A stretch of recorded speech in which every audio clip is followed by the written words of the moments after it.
इस वीडियो में बात करेंगे हम लोग इंपॉर्टेंस क्या होती है मैनेजमेंट की। बहुत ही आसान इसलिए हो गया क्योंकि हम लोगों ने उद्देश्य पढ़े थे। कई बार ऐसा होता है ना यार, इस तरह की चीजों में फायदे क्या हैं, उद्देश्य क्या है, महत्व क्या है, सारी चीजें घूम फिर करके अलग अलग तरह से बताई जा रही होती है, जिसमें बहुत कुछ कॉमन होता है। वैसा यहाँ पर है, तो अगर आपने पिछला वीडियो सही से देखा है, उसके पिछले वीडियो ठीक से देखे हैं तो ये 2 मिनट में हो जाएगा। तो फटाफट इसको कर लेते हैं, ठीक है।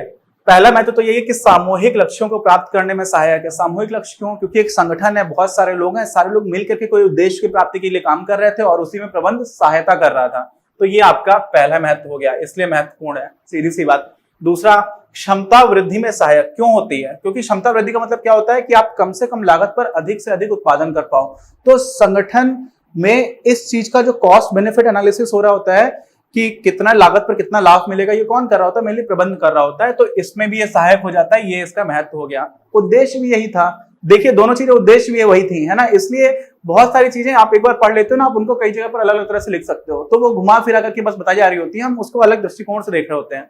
जो करना हमारा उद्देश्य है वही अगर हम कर पा रहे हैं तो वही हमारा महत्व हो गया। आप समझ लो ना, मेरा काम, जैसे मान लीजिए मेरा उद्देश्य क्या है कि मुझे वीडियोस बनाने हैं, तो मेरा महत्व क्या होगा कि ये वीडियोस बना करके देते हैं, यही तो इनकी इंपॉर्टेंस है। वैसी चीजें यहाँ पर तो कुछ अलग नहीं है, ठीक। ऐसा क्या है? तीसरा, गतिशील संगठन का निर्माण। गतिशील संगठन का निर्माण क्यों इसका महत्व है? क्योंकि देखो, परिवेश बदलता जा रहा है, बाहर जो एक्सटर्नल फैक्टर्स हैं, सरकार के नियम है, वर्ल्ड ट्रेड ऑर्गेनाइजेशन की वजह से कुछ हो सकता है, कुछ और चीजें आ जा रही हैं। आपके यहाँ पर जिस तरह का स्किल सेट आ रहा है, यूनिवर्सिटी से अच्छे बच्चे निकल करके नहीं आ रहे हैं, तो आप कैसे लोगों को एम्प्लॉयमेंट दोगे? जैसे आजकल बहुत बड़ी शिकायत है, अभी कुछ दिन पहले वर्ल्ड बैंक की एक रिपोर्ट थी जिसमें एग्जैक्टली मुझे याद नहीं है, 4 आउट ऑफ 5 या फिर 3 आउट ऑफ 4 ऐसा कुछ था। भारत में मतलब 4 में से 3 इंजीनियर्स ऐसे हैं जिन्होंने इंजीनियरिंग डिग्री है, लेकिन वो इंजीनियरिंग करने के काम के लायक नहीं है, क्योंकि बहुत सारे लोग फर्जीवाड़े से नकल करके, या इवैल्यूएशन सिस्टम खराब है, किसी भी तरह से डिग्री हासिल कर लेते हैं लेकिन वो सीखते नहीं है। टीचर्स भी बहुत सारे हैं जो ठीक से पढ़ाते नहीं है। तो बहुत सारी चीजें हैं। तो इंडस्ट्री को क्या लगता है, अगर आपको लोगों को जॉब नौकरी देनी है तो आपको लगेगा अरे यार कोई आ ही नहीं रहा इस तरह का। और इंडिया में इंडस्ट्री की शिकायत भी है, देखिए इतने सारे लोग हैं जिनकी शिकायत है नौकरी नहीं मिल रही, और इंडस्ट्री शिकायत करती है कि नौकरी लेने लायक लोग नहीं है। बताइए, तो इतना बड़ा गैप क्यों हो रहा है? क्योंकि डिग्री मिल जा रही है लेकिन सीख नहीं पा रहे हैं। वैसी चीज भी है। तो वापस आ जाते हैं, तो इस तरह के चैलेंजेस भी आ सकते हैं कि आपको मिल ही नहीं रहे लोग। तो ये सारे क्या होते हैं? एक्सटर्नल चैलेंजेस होते हैं। फिर आप क्या कर सकते हो? आप भूटान के लोगों को भी नौकरी दे सकते हो, नेपाल के लोगों को भी दे सकते हो, क्योंकि नेपाल और भूटान को भारत में आने के लिए सीधे उस तरह की वीजा की समस्या नहीं आ रही होती है। तो अभी क्या हो जाता है कि जो गतिशील आपको संगठन बनाना पड़ता है, क्यों? क्योंकि परिवेश बदल रहा है लगातार, है ना। ये भी इसका महत्व हो गया। फिर व्यक्तिगत उद्देश्यों की प्राप्ति। व्यक्तिगत उद्देश्य, देखिए कई बार ऐसा होता है कि अगर कई चीजें ऐसी होती हैं कि आपने जब तक की नहीं तब तक आपको मजा नहीं आएगा। जैसे मान लीजिए आप मैं छोटा था तो मैं क्रिकेट खेलता था, सारे लोग इंडिया में क्रिकेट खेलते हैं, तो मुझे क्रिकेट बहुत पसंद था, बहुत अच्छे से खेला करता था, कोशिश करता था और ठीक ठाक खेलता था।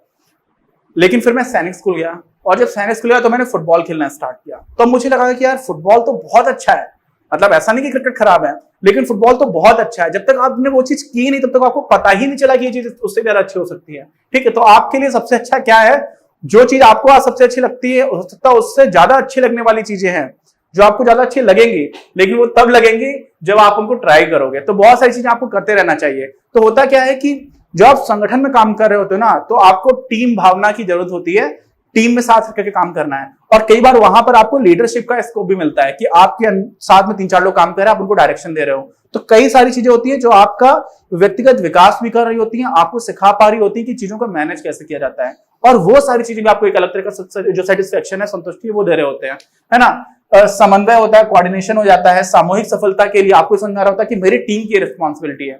आप टीम की तरह से सोचना स्टार्ट करते हो, एक ऑर्गेनाइजेशन की तरह भी सोचना स्टार्ट कर देते हो। और ये कैसे मिलता है? तो जो मैनेजर्स होते हैं, मैंने बताया ना कि एक कंपनी में एक ही मैनेजर नहीं होता है, हर लेवल पर मैनेजर्स होते हैं। अगर मेरे ऊपर भी बहुत सारे मैनेजर्स है, लेकिन मेरे पास भी 2-3 लोगों की टीम है, तो मैं उन सारे लोगों को मैनेज कर रहा हूं, है ना।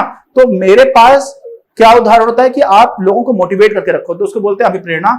और नेतृत्व मतलब मैं भी लीडरशिप से दिखाऊं, तो बोलते हैं ना कि लीड बाय एग्जांपल, कि आप लीडर हो तो आप एग्जांपल सेट करो, आप खुद से ज्यादा चीजें ठीक से काम करो। तो वो सारी चीजें भी सीखते भी हैं, और उस वाली प्रोसेस में काफी चीजें आपको अच्छी दिखना स्टार्ट भी हो जाती हैं। वहीं अगर मैनेजर ठीक नहीं होता है तो बहुत प्रॉब्लम हो जाती है। लोग बहुत क्रिटिसाइज करते हैं कि कॉर्पोरेट लाइफ है, ये नहीं हो पा रहा है, हर टाइम पे परेशान करते हैं, एक ही चीज बार बार बताते हैं। सबसे बड़ी शिकायत जो मुझे आजकल पता चलती है वो ऐसी मिलती है कि रिक्वायरमेंट्स क्लियर नहीं है।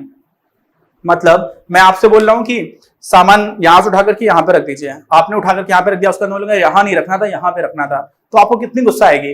वैसा ही होता है बहुत बार। तो मतलब पता नहीं कितनी बार होता है, लेकिन मेरे जितने भी फ्रेंड्स इंडस्ट्री में काम कर रहे हैं अलग अलग जगह पर, बहुत सारे लोग बोलते हैं कि रिक्वायरमेंट्स क्लियर नहीं है। खैर आगे आते हैं। अगला क्या हो गई है, समाज के विकास में सहायक। मैंने बताया था कि अल्टीमेटली आप समाज की तरफ भी काम कर रहे हो, तो कॉर्पोरेट सोशल रिस्पांसिबिलिटी की बात मैंने समझाई थी। तो यही सारे इसके महत्व हो गए, इतना सा था। अभी इसी को आगे कर लेते हैं, क्योंकि इतने छोटी सी टॉपिक को तो खत्म नहीं करेंगे वीडियो में ना, तो आगे देखते हैं। इंपॉर्टेंस ऑफ मैनेजमेंट के बाद बात करते हैं कि नेचर क्या होता है, प्रबंध की प्रकृति कैसी होती है, कला है या विज्ञान है। तो यहाँ पर मुझे एक डॉक्यूमेंट्री याद आ गई जो मैंने देखी थी। उसमें बहुत बहुत अच्छी डॉक्यूमेंट्री थी, जिसमें एंथ्रोपोलॉजिक पॉइंट ऑफ व्यू से बहुत इंपॉर्टेंट है, मतलब मानव विकास कैसे हुआ है। तो उसमें दो चीजें दिखाई जाती हैं कि जो मनुष्य है ना, वो बहुत अच्छे से कोऑर्डिनेट कर पाते हैं। क्या कर पाते हैं, समन्वय बहुत अच्छे से कर पाते हैं। और समन्वय करने की जरूरत क्यों पड़ती है, क्योंकि किसी ना किसी तरह के संगठन की आवश्यकता होती है। किसकी आवश्यकता होती है, संगठन की। और संगठन जो है ना, वास्तव में संगठन का मतलब क्या होता है कि कुछ लोग मिलकर के किसी उद्देश्य को प्राप्त करने के लिए साथ में आ गए, यही संगठन है। और ये जो संगठन है वही वास्तव में असभ्य समाज से सभ्य समाज को अलग करता है। जिस समाज में कुछ लोग साथ आकर के कोई एक कॉमन गोल अचीव करना चाह रहे हैं, वही संगठन है और वही सभ्य समाज भी है। तो संगठन हमारा जो मानव इतिहास है उसमें आपको हमेशा से दिखेगा, स्टार्टिंग से, जब से आज से जैसे अलग अलग टाइमलाइंस रहती हैं। तो जो मॉडर्न ह्यूमन बीइंग्स हैं, जिसको होमो सेपियंस बोलते हैं, तो करीब 70,000 साल से मेनली स्टार्ट हुआ है। 2 लाख साल से बोला जाता है स्टार्टिंग में, लेकिन 70,000 साल से उनका ज्यादा प्रोग्रेस दिखना स्टार्ट होती है। तो होता क्या है कि मनुष्यों के साथ संगठन एकदम स्टार्टिंग से जुड़ा हुआ है। संगठन जो आज के संगठन है, बहुत बड़े बड़े एनजीओस हैं, बहुत बड़ी बड़ी गवर्नमेंट्स हैं, वो भी संगठन है ना, पूरा देश बन गया, वो भी एक तरह का संगठन है। तो आज के संगठन और भी ज्यादा बड़े, जटिल और हर फील्ड में आपको दिखाई पड़ते हैं। उस तरह के नहीं रहे थे। संगठन की प्रकृति लगातार बदलती रही है ना, बदलती हुई प्रकृति रही है। आज आपको कंपनीज, ये तो बहुत ही नए तरह का संगठन है ना, एकदम काफी नया आइडिया है। पहले कंपनीज नहीं हुआ करती थी, लोग मिलकर के पार्टनरशिप में भले ही काम करते थे, लेकिन जो कंपनी का कॉन्सेप्ट है कि पब्लिक एट लार्ज भी शेयर होल्डर बन सकती है, वो सारी चीजें बहुत नई हैं। तो होता क्या है कि संगठन की प्रकृति बदलती चली गई है। लेकिन जो बात है समझने की कि वो संगठन जो है वो हमारे पास, हमको उसने बहुत अच्छे से ताकतवर बनाया है। अगर हम पूरे जैव विकास को साथ में देखें तो, जैसे समन्वय की हमें आवश्यकता पड़ती है क्योंकि हमें संगठन बनाना है। और समन्वय भी किस तरह का, 2 तरह का समन्वय होता है। एक तो होता है फ्लेक्सिबल, कि आप लोगों को, एक ही इंसान को अलग अलग तरह के रोल्स दे पाओ, अलग अलग तरह की जिम्मेदारियां दे पाओ, समय के साथ बदल दो। कि नहीं, अभी आप वही एक जो विराट कोहली बैटिंग भी करता है, फिर उसको बोला कि तुम फील्डिंग भी करो, उसके बाद बोला कि तुम कैप्टन भी रहोगे, उसके बाद से तुमको प्रेस कॉन्फ्रेंस में जवाब भी देना है ना, बहुत सारे रोल्स हैं। उसके बाद से विराट कोहली को ही एज ए पर्सन बहुत सारी कंपनीज का एडवर्टाइजमेंट भी करना है, उसके बाद से अपने फैंस से बात भी करनी है, उसके बाद से मतलब एक ही इंसान के पास अलग अलग तरह की जिम्मेदारियां दे दी जा रही हैं। एक संगठन में देखोगे आप, सिर्फ क्रिकेट टीम में देखोगे, वहां पर भी एक सारी जिम्मेदारियां हैं। तो होता क्या है कि एक ही इंसान को हम अलग अलग तरह के रोल्स दे पाए और समय के साथ बदल रहा हो, तो वहां पर लचीलापन हो, उसके बोलते हैं फ्लेक्सिबिलिटी। ठीक। और दूसरा होता है कि बहुत बड़ी संख्याओं में आप समन्वय कर पाओ। यह संभव है क्या, तो जो चींटियां होती है ना, बहुत बड़ी संख्या में समन्वय कर पाती हैं, लेकिन इनमें फ्लेक्सिबिलिटी नहीं होती है। अलग अलग तरह की चींटियों का अलग अलग रोल रहता है कि आपका काम डिफेंड करना है, आपका काम अपनी पॉस्टेरिटी को लेकर के आना है, अगली जनरेशन लेकर के आना है, आपका काम मतलब सबका कुछ है कि आपको खाना लेकर के आना है। तो जो भी चींटियों की कॉलोनीज होती है ना, बहुत ही कॉम्प्लेक्स रहती हैं।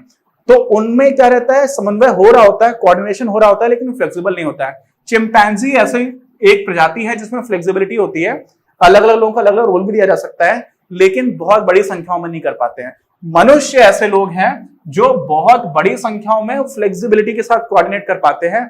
और वो डॉक्यूमेंट्री बोलती है कि यही कारण है कि मनुष्यों ने बाकी सारी प्रजातियों को इतना पीछे छोड़ दिया है दुनिया के रिसोर्सेज को यूज करने के केस में। जैसे अभी ये घर है, तो मैं बोलता हूँ ये तो मेरा घर है, लेकिन ये जमीन तो सबकी थी, चींटी की भी थी, दीमक की भी थी। और आज मेरे घर में दीमक लगता है तो मुझे लगता है अरे यार बताओ इसको मार देते हैं, है ना। हम लोग यही तो करते हैं, क्योंकि हम लोगों ने पूरे रिसोर्सेज को अपना मान लिया है।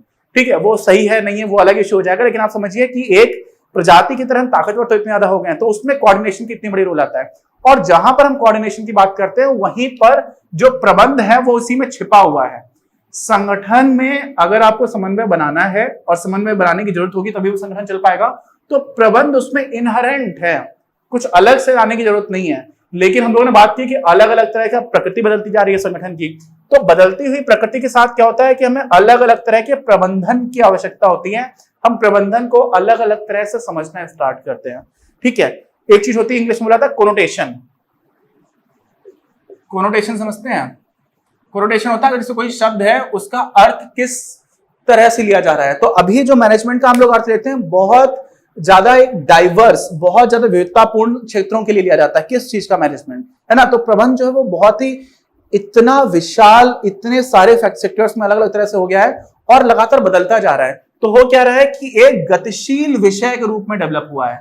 ठीक है, अभी एक डायनेमिक है, ऐसा नहीं कि एकदम फिक्स्ड है, बदलते जा रहे हैं चीजें, कल्चर बदलती है, सारी चीजें, नए तरह के ऑर्गेनाइजेशन आ रहे हैं, तो बदलता जा रहा है कि प्रबंधन क्या होता है, किस चीज का प्रबंधन है, उसकी बात करते हैं। लेकिन इसमें फिर से वही चीज घूम करके आ जाती है कि यार जो प्रबंधन है वो है क्या, कला है या विज्ञान है। अब कला और विज्ञान है, इसमें आपको पहले यह भी पता होना चाहिए कि कला होती क्या है ना। आर्ट्स किसको कहते हैं, विज्ञान किसको कहते हैं। तो अभी हम समझते हैं कि कला किसको कहते हैं, विज्ञान किसको कहते हैं, और प्रबंधन इन दोनों में किन किन चीजों की कितनी कितनी पूर्ति करता है। कला कहा जा सकता है तो क्यों कहा जा सकता है, विज्ञान कहा जा सकता है तो क्यों कहा जा सकता है। ठीक है, इस वीडियो के प्रायोजक हैं आप, और अगर आप ऐसे ही और वीडियोस बनाने में हमारी मदद करना चाहते हैं तो पैट्रियन पर जाकर या फिर स्क्रीन पर दिए गए QR कोड को स्कैन कर अपना योगदान जरूर दें। अपनी क्लास का उद्देश्य आप सभी के लिए आप ही की भाषा में गुणवत्तापूर्ण शिक्षा उपलब्ध कराना है। कक्षा 12 तक के सभी प्रमुख विषयों पर हम वीडियोस बना रहे हैं और कुछ विषयों पर वीडियोस आपके अपने चैनल अपनी क्लास की ही अन्य प्लेलिस्ट पर अपलोड भी हो चुके हैं।